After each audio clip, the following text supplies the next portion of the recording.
Hello বন্ধুরা, তোমরা সবাই কেমন আছো? আশা করি ভালো আছো। আমি অনেক ভালো আছি। তো আমি শঙ্করী আজকে চলে এসেছি নতুন একটা রেসিপি নিয়ে, আলু দিয়ে পটল চিংড়ি।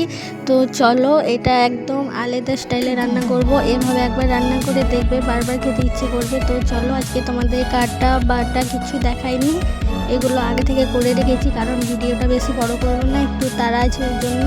তো দেখো, আমি আলু পটল কেটে রেখেছি, আর এই যে কাঁচা লঙ্কা, টমেটো, পেঁয়াজ, আর পাশে মশলা বেটে রেখেছি। এখানে আছে যে জিরে, লঙ্কা, আদা, রসুন আর হলুদ। আর পাশে দেখছো মাছটাকে ধুয়ে নুন হলুদ মাখিয়ে রেখেছি, এটাকে এখন ভাজবো।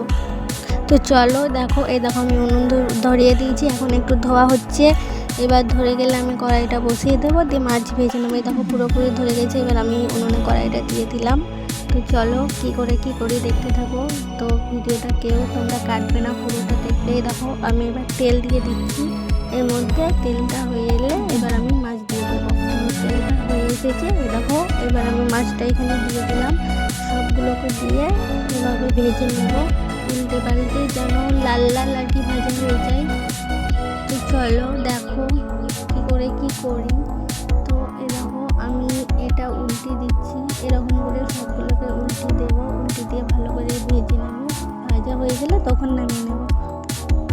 তো দেখো ভাজা হয়ে গেছে, এবার এটাকে আমি নামিয়ে নেব। দেখতে থাকো তোমরা। নামিয়ে নিয়েছি ওই তেলে, এবার পটলটাকে ভেজে নেব লাল লাল করে।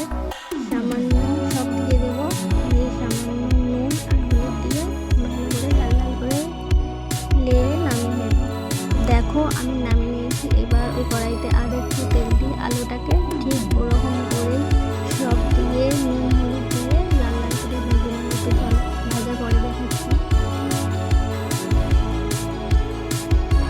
এই দেখো আমার ভাজা হয়ে গেছে আলু পটল। এবার আবার তেল দিয়ে দেবো, তারপর কেটে রাখা পেঁয়াজগুলোকে দিয়ে দেবো। পেঁয়াজগুলো একটু ভাজা হয়ে এলে ওর মধ্যে টমেটো দিয়ে দেবো।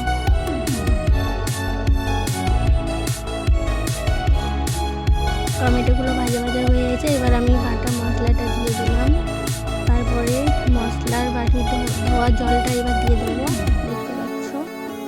এবার পরিমাণ মতো স্বাদ মতো লবণ দিয়ে দেবো, দিয়ে তারপর ভালো করে মশলাটাকে কষিয়ে নেব। যখন এরকম তেল ছেড়ে আসবে তখন ওর মধ্যে ভেজে রাখা পটল আর ভেজে রাখা আলু আর তো চলো এবার পটল আর আলুগুলোকে দিয়ে দিই। দেখতে পাচ্ছ আমি দিয়ে দিচ্ছি, ঠিক এরকম করে দিয়ে দেবে। আর তোমরা একবার এটা ট্রাই করে দেখবে কেমন। তো দেখো আমি ভেজে রাখা আলু পটল দিয়ে দিলাম। তো এভাবে লাড়বে, দেখতে থাকো আমি কেমন করে কি করি। তো তোমাদের কাছে একটাই চাওয়া যে ভিডিওটা কেউ কেটে দেখবে না, পুরোটা দেখবে, ঠিক আছে? তো দেখো এরকম কষা হয়ে আসবে, তখন জল দিয়ে দিতে হবে। এই দেখো আমি জল দিয়ে দিলাম। এইবার পরিমাণ মতো জল দিয়ে দেবে তোমাদের। এর ওপরে কাঁচা লঙ্কা ছড়িয়ে দেবো, দেখছো? ঠিক এরকম করে দিয়ে দেবে। তার উপরে চিংড়ি মাছগুলোকে ছড়িয়ে দেবে, আর অপেক্ষা করবে যে এটা ফোটার। দেখো আমার ফুটে এসেছে। তো আর একটু হলেই আলুগুলো সিদ্ধ হয়ে গেলে আমি নামিয়ে দেব। তো আমার আলু সেদ্ধ হয়ে গেছে, দেখো ঝোলটা কত সুন্দর কালার এসেছে আর কেমন মাখা হয়েছে। তো এবার আমি নামাবো। আর ভিডিওটা বড় করব না, কেমন হয়েছে তোমরা কমেন্ট করে জানাবে। ভালো লাগলে লাইক করবে, আর আমার চ্যানেলে নতুন হয়ে থাকলে চ্যানেলকে সাবস্ক্রাইব করবে। দেখো আমি নামিয়ে নিলাম, আর দেখো কত সুন্দর হয়েছে। আর এই দেখো পুরোটা। তো ভিডিওটা আর আমি বড় করব না, এখানে শেষ করব। তো দেখা হবে পরের ভিডিওতে। আর কেমন লাগলো অবশ্যই তোমরা জানাবে। তো টাটা বাই।